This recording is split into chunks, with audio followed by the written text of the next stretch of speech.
그림이 나오죠. 성소에 들어가서 우측에는 떡잔병, 진설병상이 있고 떡상이 있고, 또 왼쪽에는 등대가, 이제 오늘 말씀 나누는 등대가 있습니다. 또 전면에는 분향단이 있어서 우리 성도의 기도의 향이 같이 올라간다고 하죠. 그리고 그 휘장 뒤에 바로 법궤가 있고 지성소가 있다 하는 것입니다. 그래서 이 성소 안에 들어가서 그 모든 것의 사물을 볼 수 있도록 등대를 만들라라고 하는 것입니다. 이 등대는 또 성소 안에 들어가면 하나님을 만나면서 등대가 의미하는 것은 무엇인가 하는 것입니다. 먼저 우리 등대는 어떤 건지 지금 우리가 쭉 읽었더니 어떤 모양으로 어떤 가지가 나오고 거기에 살구 모양을 해서 몇 개를 잔을 만들고 복잡해요. 복잡하게 생각하지 마시고 다음 그림 한번 보시면 나옵니다. 이렇게 생겼어요. 그죠? 이렇게 해서 가운데 등잔 줄기가 있고 또 옆에 가지가 이렇게 있고 3개씩 해서 7개죠. 등잔불은. 그리고 그 밑에 살구꽃 모양으로 모양을 좀 내가지고 순금으로 받침대에서부터 위에까지 다 순금으로 할 수 있도록 만들라라고 하는 것입니다. 저런 모양이 이제 어디서 파는 데가 있으면 제가 좀 구입을 하려고 해요. 괜찮겠죠? 그죠? 그래가지고 우리 여기 강대상 앞쪽에 주로 잘 많이 놓잖아요. 앞에다 놓고 우리가 저것은 무슨 의미고 성소에서는 예전에 이런 게 있었다 하는 사실을 생각하면서 의미를 생각하면서 성전에 오면은 더 그 의미를 깨닫고 보고 하는 의미가 되면 좋겠습니다. 어떤 그림이나 문양이나 해가지고 부적처럼 붙여놓을 필요는 없어요. 우리는 그 의미와 상징을 기억하게 하는 상징적인 것이 있다면은 우리 앞에 때로는 그 앞에 그 말씀을 늘 볼 수 있도록 어떻게 하는 거예요? 그 미간에 말씀 구절을 가지고 오고 가지고 다니고라고 했어요.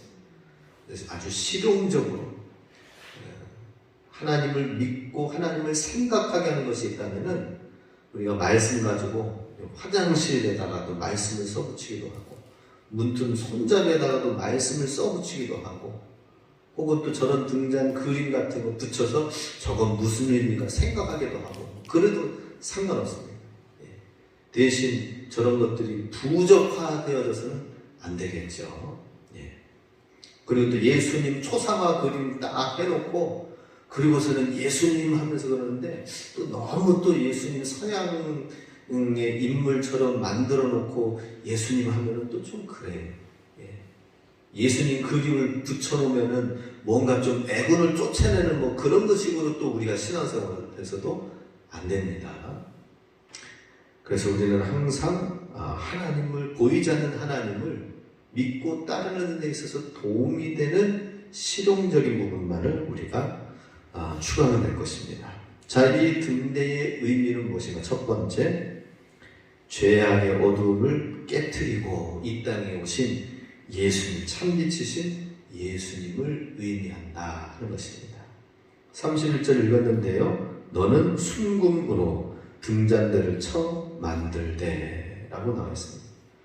순금으로 등잔대를 만들라. 그래서 7개의 등잔을 7개라 해서 완전하다. 7개의 등잔에 등 촛불을 딱 붙이면은 촛불이 얼마나 많이 비춰지겠습니까? 환하겠습니까? 그러나 하나보다는 그 작은 공간에서는 굉장히 환하게 비춰질 것입니다. 이 큰 넓은 장소에서 촛불 하나만 놓는다면 요 앞에만 비춰지겠죠. 그런데 평수가 작은 성소의 성막의 장막 안에 들어간 거기에서 비추는 것은 공간을 환하게 비추는 넉넉한 7개의 등잔 촛대가 될 것입니다. 예수님께서는 바로 이와 같이 빛으로 임하셨다. 하는 것입니다. 우리의 마음을 밝히기에 충분하시고 뿐만 아니라 세상을 밝히는 데에도 충분하다는 것입니다. 그래서 우리가 하나님의 빛이 임하면은 그 빛이 활활 타면서 빛이야 태양은 항상 비추고 있죠, 그죠? 그러나 무엇 때문에 어두워요? 구름 때문에 어두운 것이죠. 예. 요즘에 많이 그걸 느낍니다. 요즘 날씨가 아주 변화무쌍해요, 그죠? 그래서 해가 저쪽에서 뜨는데 여기서는 비가 내려. 엊그저께 그렇더라고요. 비가 갑자기 막 어두워졌어. 근데 진부 저쪽에는 또 대관령 저쪽에는 뭉게구름이 막 환하게 피어오르고 그래. 그 바로 위에서는 막 비가 내리면서 툭툭 떨어지면서 시커멓고 어두운 거예요. 태양은 비추고 있지만은 뭐예요? 먹구름이 끼면은 가려지게 된다는 것이죠. 그래서 이 먹구름, 이 구름들을 제거하는 작업들을 우리가 열심히 해서 빛이 가감없이 사람들 가운데에 구석구석 비치게 된다는 것이죠. 영국의 18세기에 요한 웨슬레가 하나님의 말씀을 증거하고 접할 때 놀라운 부흥의 역사가 일어나게 되었어요. 부흥의 결과는 영국 사회에 부흥의 결과는 무엇일까요? 하나님의 말씀이 들어가고 사람이 예수님을 믿기 시작하면서 그러니까 술집이 문을 닫고 장사가 안 돼서 여러 가지 죄악된 세상의 것들이 정리가 되어지고 깨끗하게 되어지고 새롭게 되어지면서 사회가 새롭게 되어질 정도로 되어졌어요. 그렇게 돼야 되겠죠, 그죠? 저는 염려가 돼요. 올 겨울에도 또 염려가 돼요.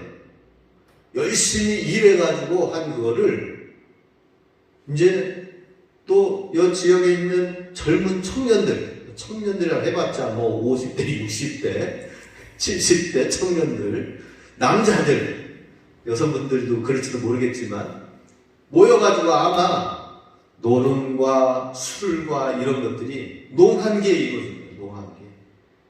그동안 힘들게 했으니 서로 위로하는 시간은 또 가지면 좋겠죠. 근데 서양 같은 경우는 건전하게 파티를 하면서 막 이제 마을 잔치식으로 이렇게 초대해가지고 하는 그런 건 참 보기 좋은 것 같아요. 그런데 우리나라는 술 문화가 이게 문제예요. 술 문화가 너무 지저분하잖아요, 그죠? 예. 술만 그렇습니까? 얼마 전에 여기 강릉 쪽으로 이렇게 가다 보니까 해안가에 저녁 때 보니까 골목 쪽으로 이렇게 보니 20대에 해당되는 아이들, 초반에 해당되는 여자아이들이, 남자아이들은 저쪽에서 모여있고, 여자아이들은 여기서 쭉 모여가지고 앉아서 담배를 피우고 있어요, 담배를. 남자아이들은 안 그런데 여자아이들이 담배를 쫙 피우고 있는 거예요. 아니, 이게 어찌된 일인가. 와, 참, 보기가 너무 참 민망한 상황이 펼쳐진 것을 보게 됩니다. 오늘날 20대의 젊은이들 가운데는 얼마나 지금 공허한 마음이 있길래 잘못된 것을 추구하는 건전하지 못한 것이 지금 들어와 있어서 지금 얼굴 반반하고 이쁘장한 아이들이 담배를 피우면서 그냥 그게 좋은 거, 그게 행복하고 그게 멋진 것처럼 생각하면서 담배를 피우고 있는 거 보니까 너무나도 어리석어요. 장차는 모르잖아요, 그죠? 나중에 남자도 그렇지만은 여자 같은 경우는 생명을 잉태할 몸인데 나중에 후회하려고요. 그래서 우리는 이 어두움을 하나님의 예수님의 빛으로 정말 비춰야 된다는 것입니다. 그것을 비추기 위해서 예수님이 이 땅에 오셨고 그 빛을 우리에게 비춰주신다는 것이죠. 요한복음 1장 4절 같이 있습니다. 그 안에 생명이 있었으니 이 생명은 사람들의 빛이라. 예수님이 사람들의 빛이다라는 거죠. 에베소서 5장 14절 같이 있습니다. 잠자는 자야 깨어서 죽은 자들 가운데서 일어나라. 그리스도께서 내게 빛을 시리라 하셨느니라. 그리스도께서 우리에게 빛을 비춰주신다. 얼마나 감사한 일입니까? 그죠? 예. 그리스도의 빛이 우리에게 임하고 비춰지면 어떻게 될까요? 한번 생각해 보세요.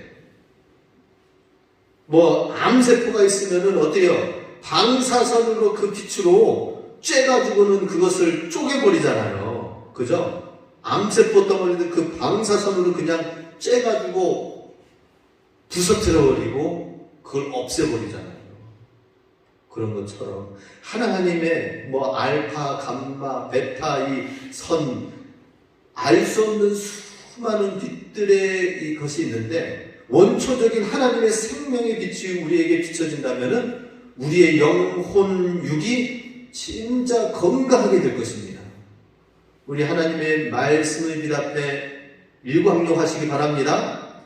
말씀의 빛 앞에 내리쬐세요. 예. 하나님의 말씀의 빛이 내 생각을 새롭게 하고 내 육신을 치료하고 우리의 속사람을 치료하고 우리의 과거에 얽매였던 모든 것을 치료하면서 깨끗하게 되어질 수 있도록 하나님 예수님의 빛으로 비춰질 수 있도록 우리가 주님의 빛 앞에 나아갈 것입니다. 우리 주의 성전에 나오는 것은 예수님의 빛 앞에 또 나오는 것입니다. 내 개인적인 하나님의 말씀도 그렇고 그래 또 성령님이 빛이시다라는 것입니다. 등불이시다라는 것입니다. 등불은 어두움을 비춰주면서 성소 안에서 밝히 보여주시는 거죠. 조명하는 거죠. 성령님의 비춰주신 조명하게 하시는 은혜. 그래서 우리는 성령의 도우심, 성령의 조명을 힘입어야 된다 하는 것입니다. 이 불을 세상 가운데 불을 밝히기 위해서는 기름이 있어야 되잖아요. 기름이. 등잔불에 기름이 있어야 되잖아요. 요즘에는 기름이 없어도 되던데요. 후레쉬가 있잖아요. 더 좋은 등이 있잖아요. 그 등도 뭐예요? 기름 같은 걸 떼가지고 화력 발전소에 전기를 보내 와서 거기에 연결되어져야만이 이 빛이 비춰지는 거죠. 그래서 우리가 매달 전기세를 내고 있잖아요. 그런 것처럼 우리는 그 원초적인 공급되어지는 기름, 그 기름이 공급되어져야 되는데 그것이 바로 성령님이시다라고 하는 것입니다. 우리 성령님이 기름인데 기름이 항상 충만하게 있는 지혜로운 다섯 처녀가 된다고 말씀하고 있죠. 성령이 지혜로운 청년이 충만하게 준비되어져 있는 처녀가 되어야 된다고 하는 것처럼 우리가 기름을 준비하고 있어야 돼요. 기름. 그냥 간동 어설프게 가지고 있으면 안 되고 성령 충만한 가운데 있어야 됩니다. 성령 충만한 가운데. 어설프게 있으면 안 되고 성령 충만한 가운데 있도록 하자. 5대3 지역 가운데서 이 어둠을 밝히기 위해서는 우리가 어설프게 그냥 이렇게 가지고 있으면 안 되고 그것도 등이라고 있으면 안 되고 진짜 성령 충만하게 우리가 될 수 있도록 기도할 수 있기 원합니다. 성령의 충만함을 구하시기 바랍니다. 두 번째로 예수님이 세상을 비추는 빛이요 성령님이 또한 그 빛을 밝히는 등잔의 기름이 되신다면은 성도가 바로 세상을 밝히는 빛이 되어야 된다라고 하는 의미가 있습니다.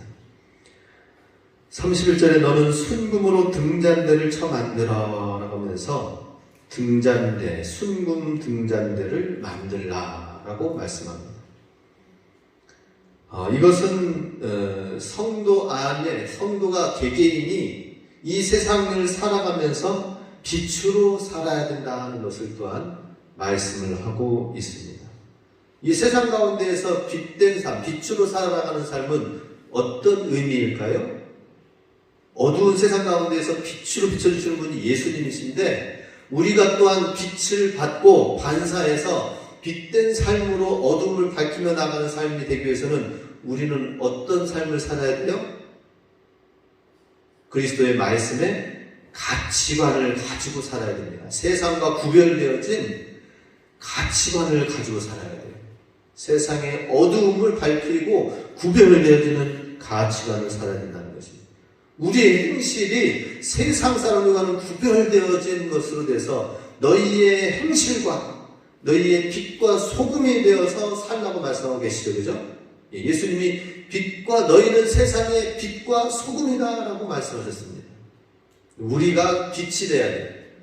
내가 빛이 되기 위해서는 우리의 행실과 하나님의 말씀, 가치관, 이것이 새롭게 되어야 됩니다. 마태복음 5장 16절 같이 읽습니다. 너희 빛을 사람 앞에 비치게 하여 저희로 너희 착한 행실을 보고 하늘에 계신 너희 아버지께 영광을 돌리게 하라. 우리의 착한 행실을 보고 이 세상 가운데 있는 어두움의 것들은 뭐예요? 이야, 소돔과 고모라 성이 엄청나게 어두운 가운데 있습니다. 그리고 가끔씩 보면은 TV에서 나옵니다.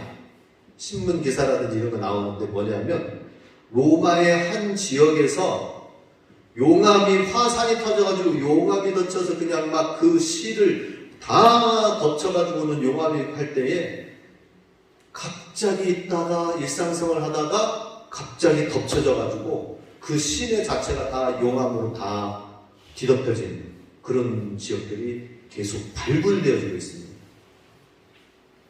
그런 모습을 보면은 그곳이 얼마나 타락했는지를 볼 수가 있어요. 로마의 문화가 얼마나 타락한 문화 가운데 있는지 그대로 죄악 가운데의 문화를 형성하고 있는 그 모습을 그대로 보여주고 있는 것이 지금 막 드러나고 있어요. 계속 발굴되어지고 있어요. 그 문화, 로마 문화가 얼마나 퇴폐한 문화였는지 그게 보여지는 거예요. 그것을 어둠을 밝히기 위해서는 우리 그리스도인들이 착한 행실을 가지고 나아가야 된다 하는 것입니다. 우리 주변 세상 사람들로부터 착한 사람이라고 인정을 받으시기 바랍니다. 아, 저 사람은 정말 착한 사람이야, 이렇게 얘기 들어야 돼요. 그런데 반대로 저 사람은 정말 고집도 세고 정말 악발이야 라고 얘기 들으면 안 되겠죠, 그죠? 그러면 큰일 납니다. 그건 빛이 아니에요. 같은 어두움에 같이 멸망하는 거예요. 멸망하지 아니하고 영생을 얻기 위해서 우리는 바로 착한 빛이 되어 착한 행실로 하나님께 영광 돌려야 된다는 것입니다. 우리 주변만 비추는 것이 아니라 이사야 49장 6절에서는 먼 이방의 빛이 되라고까지 말씀하십니다. 그가 가라사대 내가 나의 종이 되어 야곱의 지파들을 일으키며 이스라엘 중에 보존된 자들을 돌아오게 할 것은 오히려 경한 일이나 내가 또 너로 이방의 빛을 삼아 나의 구원을 베풀어서 땅끝까지 이르게 하리라. 이스라엘 백성들을 구원하고 새롭게 하는 일을 하는 것은 그건 오히려 경한 일, 가벼운 일, 쉬운 일이다. 더 나아가서는 이방의 빛을 삼아서 나의 구원을 베풀어 땅끝까지 이르게 하겠다라고 이스라엘 백성들을 향한, 택한 주님의 자녀들을 향한 하나님의 축복의 말씀이 주어진 것을 보게 됩니다. 이사야 49장 6절의 말씀. 그러니 우리도 어떻게 해야 됩니까? 이 비전을, 원대한 꿈을 가져야 되겠죠, 그죠? 가까이 있는 이곳을 밝히고 또 더 멀리 하나님의 복음이 우리 교회가 더 멀리 요 5대3만 밝히는 것이 아니라 진부 지역도 밝히고 대관령 지역도 밝히고 또 우리 신리 공평에서 또 우리 권사님 오시죠?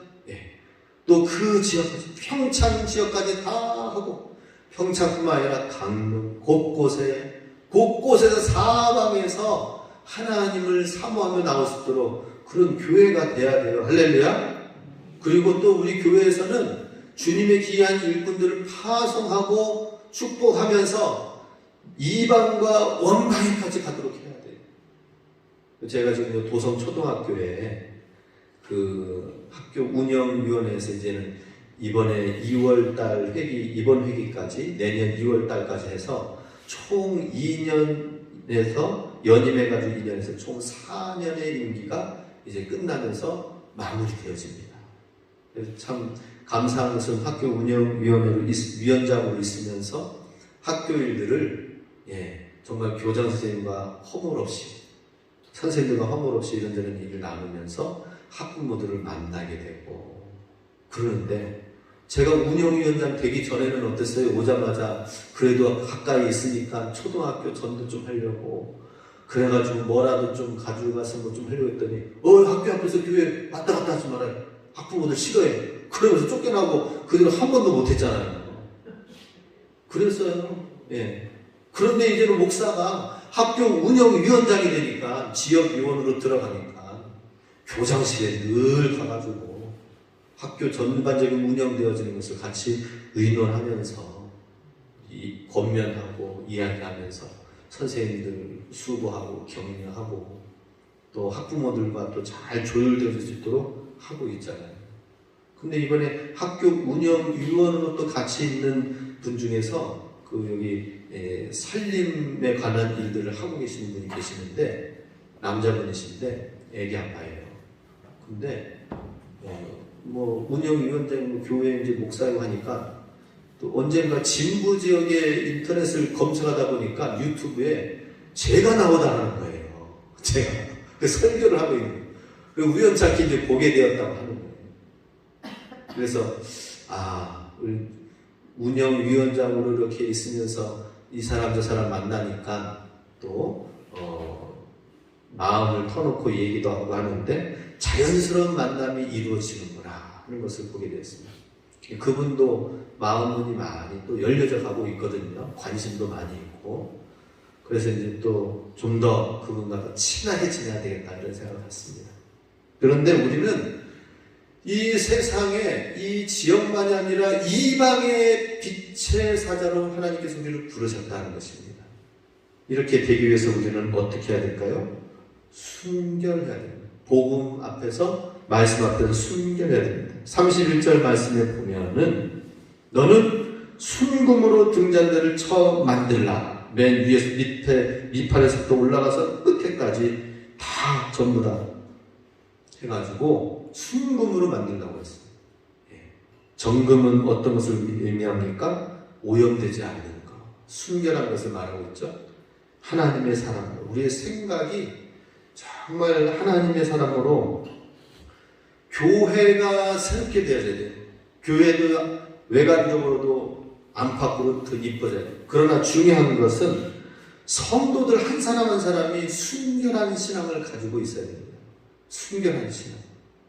옛날에 정한수 떠놓고 할 때에도 목욕제게 해가지고는 뭐 새벽에 뭐 해가지고는 그 추위에 새벽에 그렇게 했다고 하는 그 옛날 얘기도 있습니다. 하물며 그 정한수 떠놓고 하는 것도 그렇게 뭔가 정결하게 하고 순결하게 하려고 하는데 우리 주님을 믿는 사람들도 하나님의 일에 하나님 앞에 나아갈 때에 또 주의 말씀을 가지고 순결한 주님의 백성이 되어야 된다는 것입니다. 두아디라 교회가 믿음과 선한 사업과 인내와 모든 풍부한 것 가운데에서 잘 있었어요. 그런데 순결, 교회가 지켜야 될 순결을 잃어버렸을 때에 하나님께로부터 책망을 받았습니다.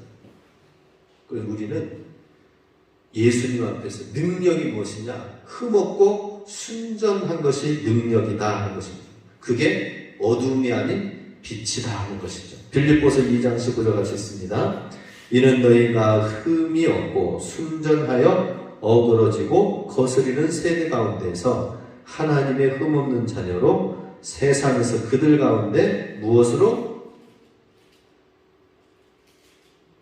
왜 안 나오지? 빌립보서 2장 15절 이사야 다음에 그 다음에 중간에 빠졌는가 봐요. 예. 중요한 말씀입니다. 빌립보서 2장 15절 너희가 흠이 없고 순전하여 어그러지고 거스르는 세대 가운데서 하나님의 흠없는 자녀로 세상 가운데서 그들 가운데 빛들로 나타내라 라고 말씀을 하고 있는데요. 우리가 빛으로 나타나기 위해서는 흠없고 순전해야 된다 하는 것입니다. 흠없고 순전한다는 건 뭐예요? 우리 성도님들이 인품이 진짜 고상해야 돼요. 인격도 있어야 돼요. 할렐루야. 인격도 갖추시기 바랍니다. 존귀한 성품을 가지시기 바랍니다. 성령의 열매를 맺으시기 바랍니다. 세상과는 구별되어진 순전한 것, 흠없고 순전하여 주님 오실 때에 책망이 없는 자로 서도록 하기 위해서 지금도 날마다 노력하고 계시죠? 예수님 오시는 그 앞에 우리가 그 심판대 앞에 우리도 다 서게 되는데 예수님 믿고 얼마나 우리가 변화되어졌는지도 예수님은 체크하실 거예요. 예. 그냥 구원받았으니 천국에 가서 그냥 맛있는 과일 까먹고 영생하도록 하나. 성경이 이렇게 단순하지가 않습니다. 우리가 예수님을 믿었으면 이제는 그 믿음이 어떻게 역사하고 어떤 믿음으로 성장하고 성숙하고, 그래서 우리는 어떤 변화를 가지고 성숙하고 성화와 영화의 단계까지 가다가 주님 앞에 나가요. 아니 불교도 그러잖아요, 그죠? 좀 믿는 사람, 그 불교 믿는 사람들 갖다가 좀 열심히 하면은 아이고 그냥 뭐 부처라고 보살이라고 하죠. 보살. 아유 보살님 그래요. 예. 그런데 또 무슨 스님 하면서 또 하죠. 근데 거기에서 또 한 단계 더 어떻게 하면 열반에까지 가도록 또 변화되어지는가. 금욕과 고행과 이런 것들 세상 신들 섬기는 것도 하고 있는데 우리는 예수님 믿고 나서 그대로 멈춰 있어. 그러면 안 되는 거예요. 흠없고 순전하여 날마다 변화되어져서 하나님 앞에 설 수 있도록 해야 됩니다. 그것은 마치 신랑 되신 예수님 앞에 흠없는 순전한 신부가 되어 하나님 앞에 서는 것과 같다라는 것입니다. 그래서 우리 세월이 가면 갈수록 어떻게 해야 돼요? 우리의 인품이 더 고귀해야 돼요. 또 삶의 지혜도 더 있어서 지혜의 잠언의 지혜가 나와야 돼요. 할렐루야. 잠언의 지혜가 나올지어다. 할렐루야. 그래요. 우리 성도님들 교회 61주년을 맞이해가지고 61년의 역사 가운데에 우리의 신앙이 세상 사람들과 그거 되면 안 된다는 거죠. 서기관과 바리새인보다 더 나은 의를 예수님께서 강조하셨거든요. 우리 마음에서부터까지 정결하게 되어져서 나아가야 된다는 것입니다. 자, 마지막으로 세 번째로 모든 교회는 그리스도 안에서 하나로 통일되어야 된다는 것입니다. 다시 31절 있습니다. 너는 순금으로 등잔대를 쳐 만들되 그 밑판과 줄기와 장과 꽃받침과 꽃을 한 덩이로 연결하고. 아까 그림 보셨던 것처럼 하나로 다 연결되어 있죠? 가운데 줄기에 가의 가지가 3개씩 있어서 7 기둥이 있고 7 등잔대가 있어서 밝히는 데 있어서 모든 것이 다 연결되어져 있어요. 하나로 연결되어져 있습니다. 그것은 머리 대신 예수 그리스도께서 교회의 머리가 되시면서 모든 것이 다 통합되어지고 통일되어지고 하나 되어지는 것을 의미한다라고 하는 것입니다. 예수님이 머리가 되셔서 모든 것을 공급하여 주시고 이끄시고 채워 주시고 통제가 되어지는 그러한 공동체를 우리가 이루어야 될 것입니다. 우리 하나님을 믿긴 믿는데 예수님을 믿고 하나님을 믿는 데 있어서 다들 뛰어난 믿음을 가지고 있어요. 그런데 만나면은 하나가 되지 못해. 다 서로 그냥 막 나눠지고 분열되어지고 서로 얘기도 맞지도 않고 그러면은 뭔가 이상한 거예요. 그죠? 그거는 뭔가 이상한 거예요. 한 분 머리 대신 예수님 앞에 모든 형제자매들이 서로 어우러져야 되죠. 서로 하나가 되어져야 되죠. 서로 뭔가 가자 하면은 같이 유기체적인 공동체가 되어서 같이 가는 것이 있어져야 된다는 것입니다. 그런데 서로 잘났다고 내가 받은 계시가 맞다, 내가 가진 지식이 낫다, 내가 경험한 내 경험이 옳다 하면서 서로 잘났다고 하면서 이렇게 되어지면 어떻게 되겠습니까? 그거는 다 각기 그냥 하나, 둘, 셋, 넷, 다섯, 여섯, 7개 각기 따른 그런 등잔대지 하나로 되어진 7 등잔대는 아니다는 것입니다. 한 덩이로 연결되어져야 된다는 것입니다. 우리 교회도 세상 모임과는 다르게 세상 모임보다도 더 하나가 되어져야 됩니다. 하나. 할렐루야. 이게 우리의 숙제예요. 우리 예수님 천국 가기 전에 우리가 이루어야 될 건 뭐예요? 순결한 등대가 되는 것이죠. 하나님의 순전한 빛이 자녀가 되어지고 또한 더불어서 한 덩이가 되어야 되는데 어떻게 하면 우리 교회가 알차고 하나가 되어지고 잘 뭉쳐서 어떤 일을 하는 데 있어서 혼자 하는 것보다 여럿이서 공동체가 같이 하는 큰 힘을 발휘하는 교회가 되어야 되는데 그렇지 않은 경우는 어떻게 돼요? 여럿이서 하다가 의견 때문에 아무것도 못하면 차라리 혼자 하는 게 낫죠. 그런 데는. 그러면 안 되겠죠. 그죠? 예. 진짜예요. 교회가 막 사업은 오열되어져서 어떤 문제가 있으면은 서로 분열되어지고 서로 오해하고 서로 소문이 돌고 이래가지고 차라리 혼자 하는 게 낫다 해가지고는 혼자 그런 공동체가 교회가 돼서는 안 되겠죠. 우리는 한 덩이의 7 등잔대를 이루어야 되는 것입니다. 그러기 위해서 우리 교회가 정말 오밀조밀하게 같이 잘 이루어져야 돼요. 예.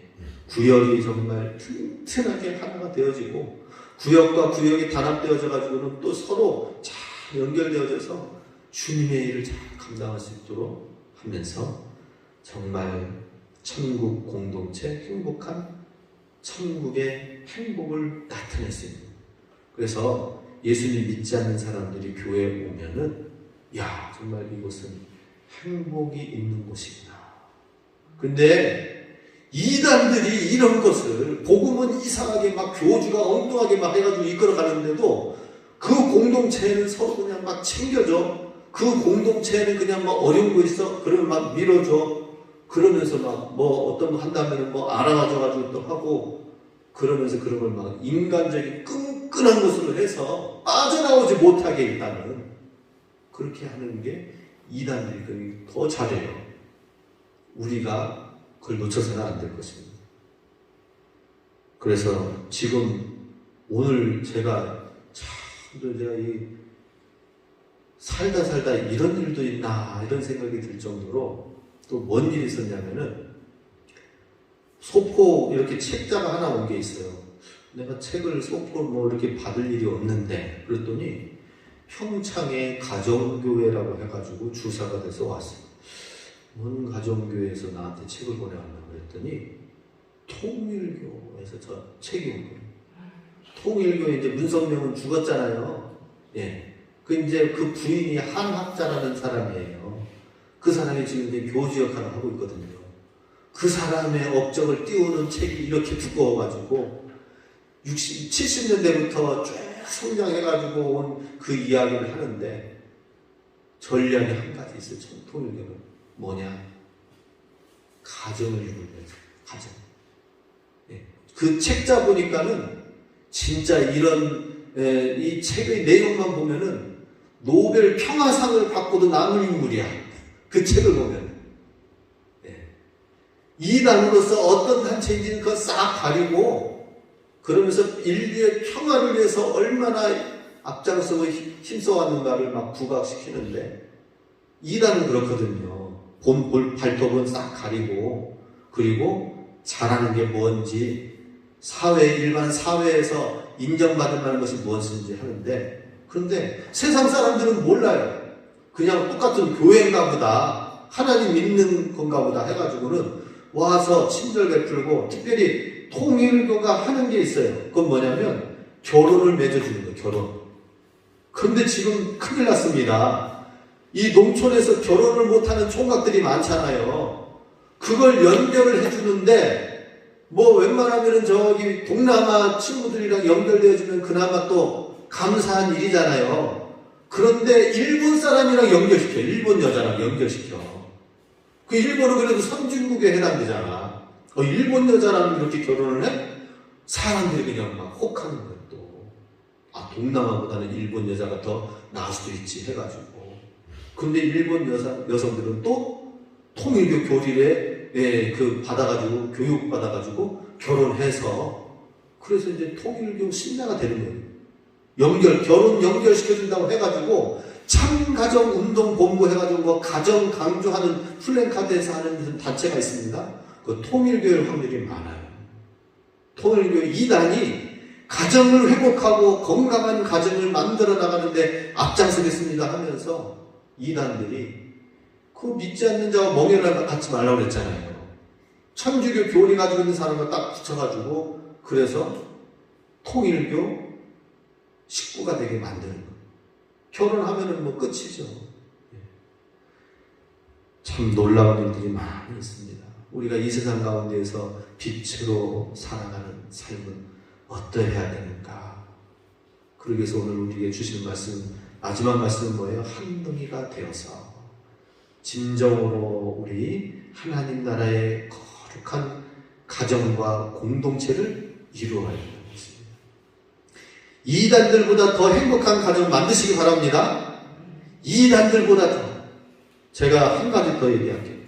이번 주에 제가 떡을 맞추려고 우리 추수감사주일이니까 부흥 떡밥하니까 지금에서 제일 잘하잖아요. 자타가 고민하잖아요. 그래서 이제 전화를 미리 딱 했죠. 그랬더니 주일날은 안 되는데요. 그럼 왜요? 아니 다른 교회들도 다 뭐 이날 추수감사주일 하기로 했나? 왜 안 돼요? 그랬더니 물어봤죠. 그랬더니 그게 아니라 제사 드리는 집들이 많아가지고 그날 제사떡 만드느라고 다 예약이 가득 찼대요.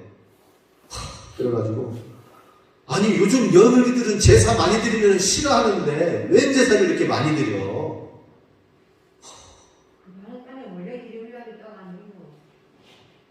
근데 한대요. 네. 그러면서 제사떡으로 지금 다 예약이 차 있대요. 그래 얼마나 참 안타까워요. 예. 그래서 제사를 드리는 데 있어서 참 요즘에는 제사 많이 드린다고 하면은 요즘 며느리들은 불편해해요. 어려워해요. 그걸 알기 때문에. 시집살이 한다고 하기 때문에. 요즘이 어느 시대인데 우리 며느님들을 잘 받들어 올리시기 바랍니다. 섬기시기 바랍니다. 잘 받드셔야 돼요. 그리고 서로 존중하고 서로 행복한 가정을 만들어 나가야 돼요.